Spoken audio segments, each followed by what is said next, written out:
Hello everyone.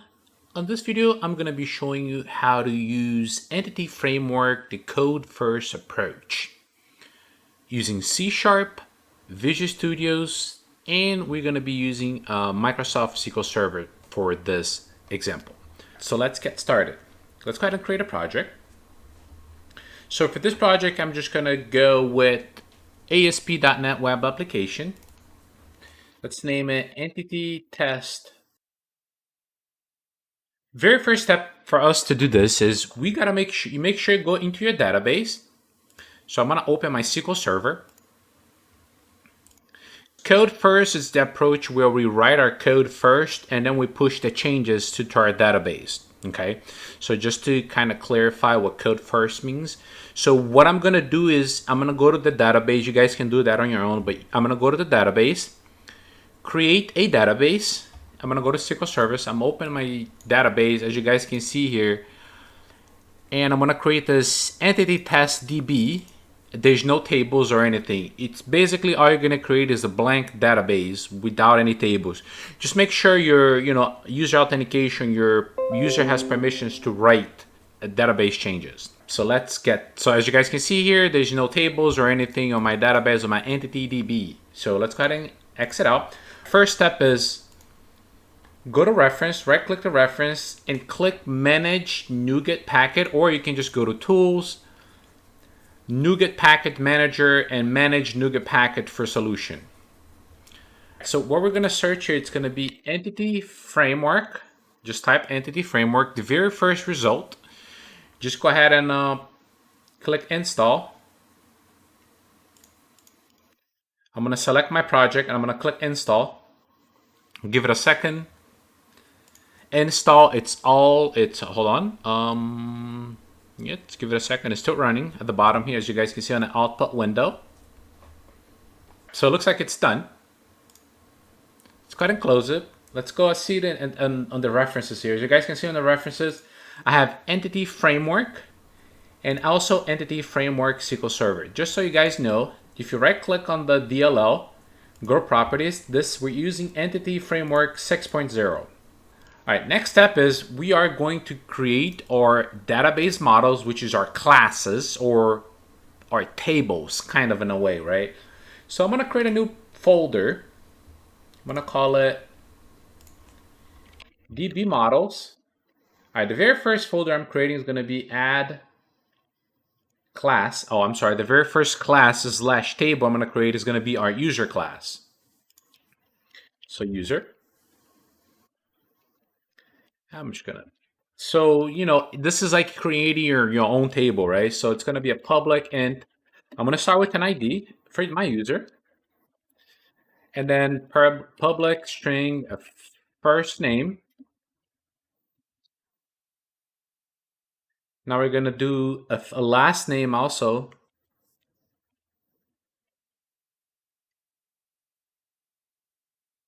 Last name.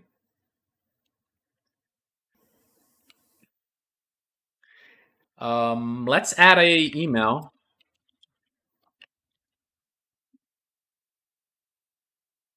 And let's add a date created.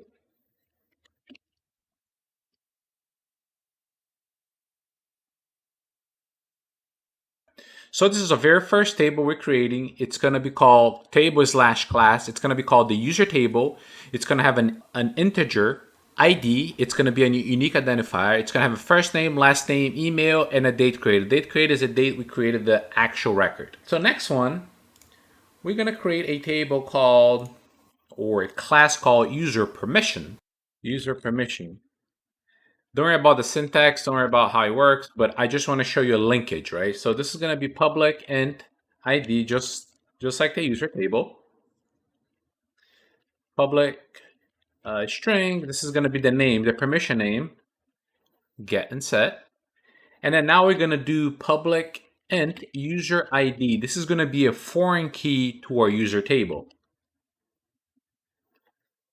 And then we are going to use a public virtual method to pull the user.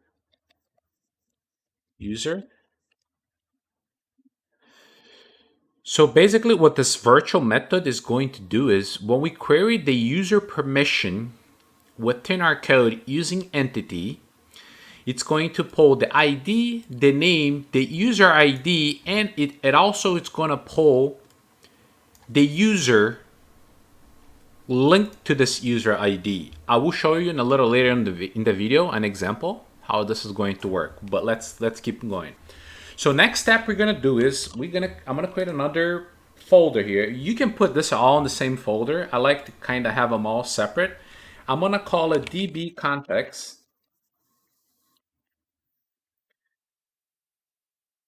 And I'm gonna add a new class.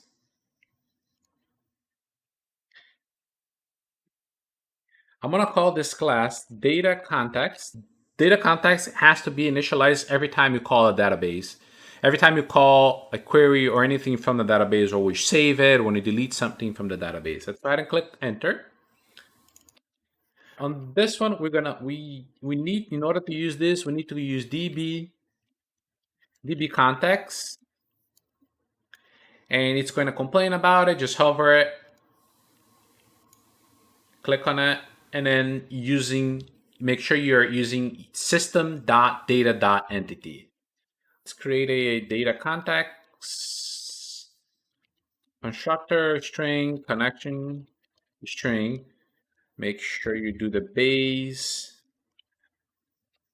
connection string. All right, so our constructor is up and running. We created two classes, which is user and user permissions. Now we need to create a data set for each one of these. So this is how we're going to do public virtual db set and user. And also, whenever you create a function, make sure it's in plural, the name of the database set. So users. So basically, when it creates the database, it's going to create a database, the name of the table in the database based on this, right? Based on the data context. So if I'm using users here, it's going to create a users table on the database. And this is going to be user permission. All right, so yeah, as you guys can see, if you hit a space right after the variable, after declaring it for the variable name, and you get user permissions. This is the basic. On this example here, you are good to go ahead and create these entities on the database, okay? So the very first step I'm gonna do for this example, it's going to be, I'm gonna go to my home controller, and some of you guys are not familiar with the web API. If you go into controllers, the home controller, it's like the very first startup class on our code, right? So I'm just gonna run it just so you can see I hit this breakpoint here every time I start a web API in ASP.NET.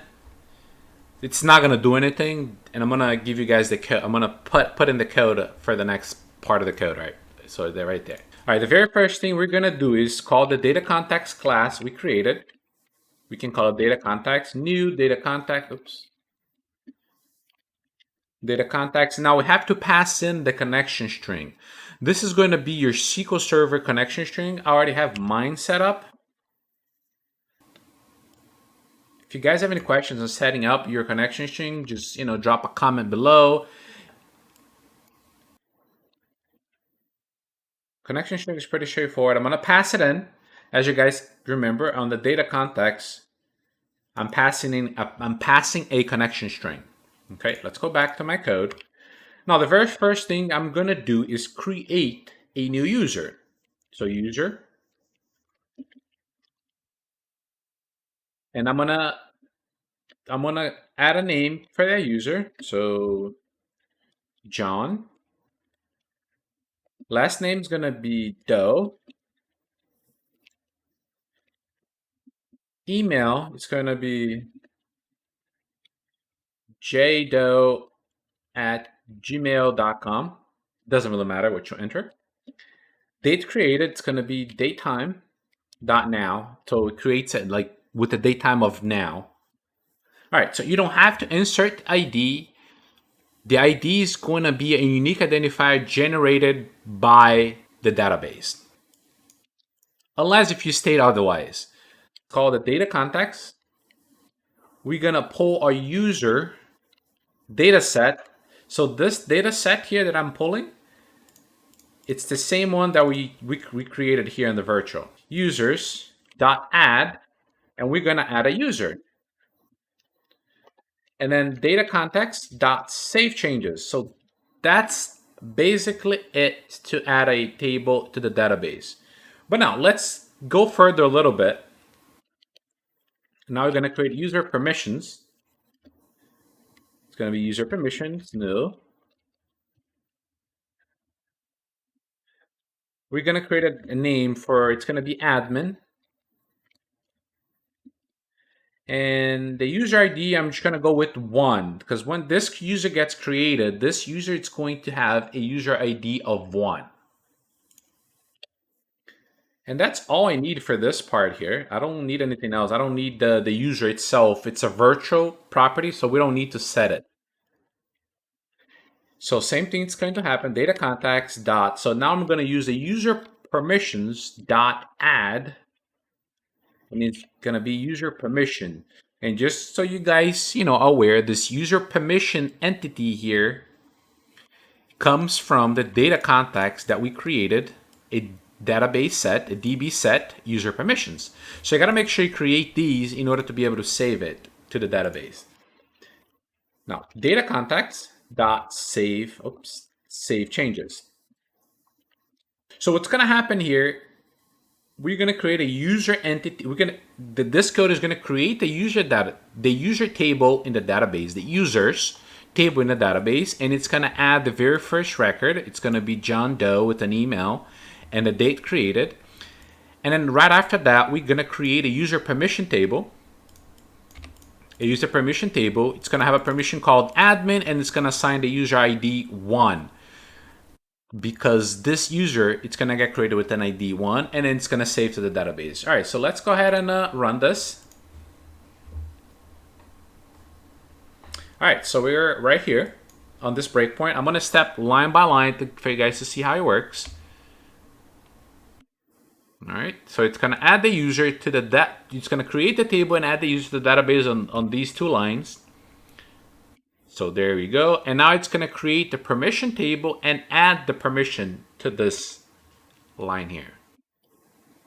And then save changes, and then go ahead and continue. So next step is let's check. I'm going to open up my SQL Server here. As you guys can see here, before there were no tables. I'm going to right click on that, go refresh, tables. So now we have 2 tables here, user table and user permission tables, and also migration history. It's what entity is doing to your tables. Now if I right click on the table in user table and click click select, and I see my very first user here, John Doe with an email and a created date. And if I go into the user permission and do a select, there it is, my very first user permission, which is admin with a user ID linked 1. So if you guys want to kind of dig a little further, if you right click the table and click design, you see everything here. You see it's a primary key. The ID got created as a primary key, and if you go to identity specification, and it's incrementing. So it's a primary key that increments itself on the database end. Now on the user permissions, you got to remember we created a foreign key with the code, right? So let's go ahead and design.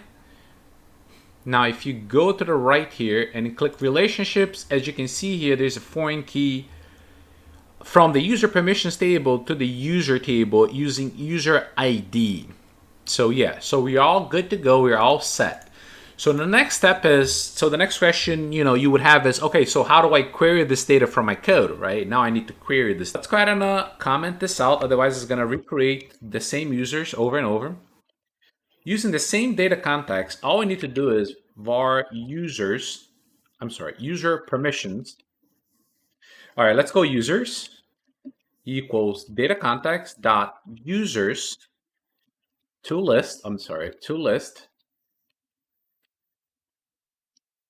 And we can also do var user permissions. Same thing, data context dot user permissions. to list.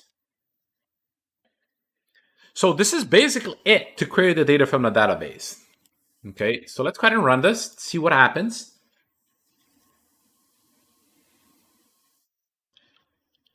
I'm gonna step through the code and guys are gonna see it. So as soon as I hit this, you see how it takes a little long because it's pulling from the database. As you guys can see here, there's one result. And if you hover, you see there's one result. And it's gonna have the date created, the email, the first name, ID, and last name for the users in the database. Let's go ahead and step through next one more time. All right, this is going to be a pretty cool thing to show you. So the user permissions, you guys remember, let's go back to the user permissions real quick here. DB models, user permissions. As you guys remember, this virtual property on user permissions. So the utility for that is, you see, if I hover user permissions, there's one user permission. And if you go down the list, here's the great part. It pulls the ID and the name of the permissions. And by using that virtual property, it also pulls the user that's linked to that permission. So this way, we don't have to do a join with the user table and the permission table in order to get the user linked to a certain permission. So yeah, this is great. When I first started using Entity, I love this. All right, so let's go ahead and next step is, oh, what if I need to make changes to my code? So, all right, so if you need to make changes, not to your code, if you need to make changes to your tables or to your objects, this is what you're gonna do. So the next step to make changes to your table or to your object, it's going to be, let's open up user, let's add a public int age. We want to add the age to your user. We got to make a change first. Okay. And then let's run it. Let's run and see what happens, right? Let's see if I can create a user here. Let's go ahead and, oops, that's not it. Let's go ahead and create a user so you guys see what happens.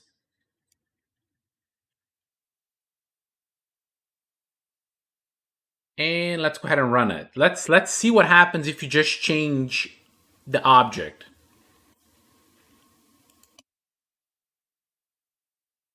Oh, so this is what it says. The model backing the data context has changed since the database was created. So consider using code first migration to update the database.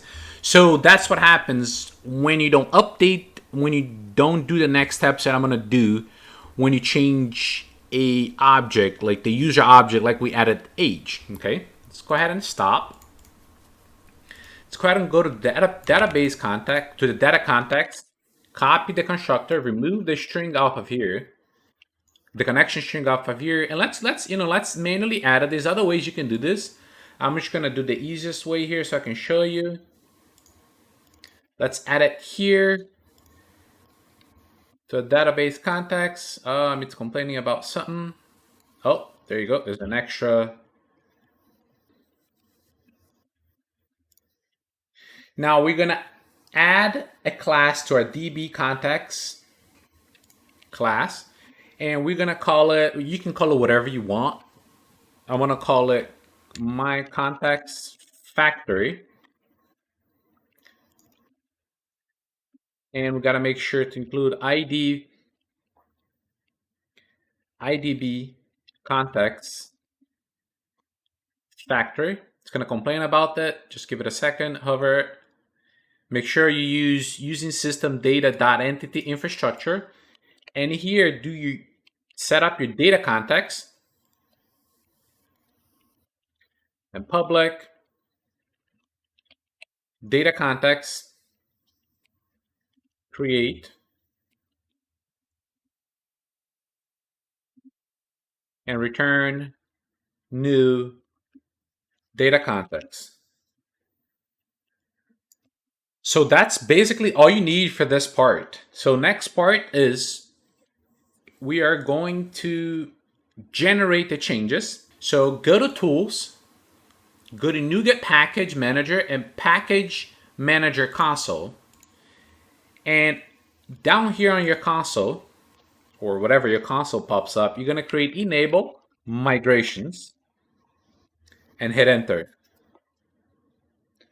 All right, so it's checking if contacts. Just give it a second here. Wait until this is all done. So it generated something. Okay, as you guys can see here, there's new classes got generated. Now, the next thing you're gonna do is you're gonna do add migration, and let's put I added age, right? Add age to user. That's like kind of like a description to user table. Hit enter. It's sort of like a description of what's going to happen. Give it a second.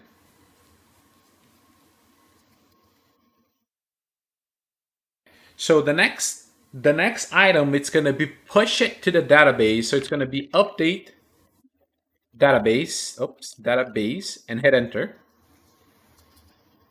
I give it a second. So it should all be good to go. So the way to test this, the way to make sure this works, you can open up your database, right click on your database, click refresh, go to tables, go to users, and then do a select. And as you guys can see here, there's an age field in here already. So next step is let's go ahead and add a new user with that age just to make sure everything works. You guys remember the message I was getting before. Let's go to my home controller. Let's use Brian. Doesn't really matter, the name. BMAC. And then now we're going to add an age, which is going to be 20 years old. And let's see what happens. Let's go ahead and run it. I'm going to step through the code.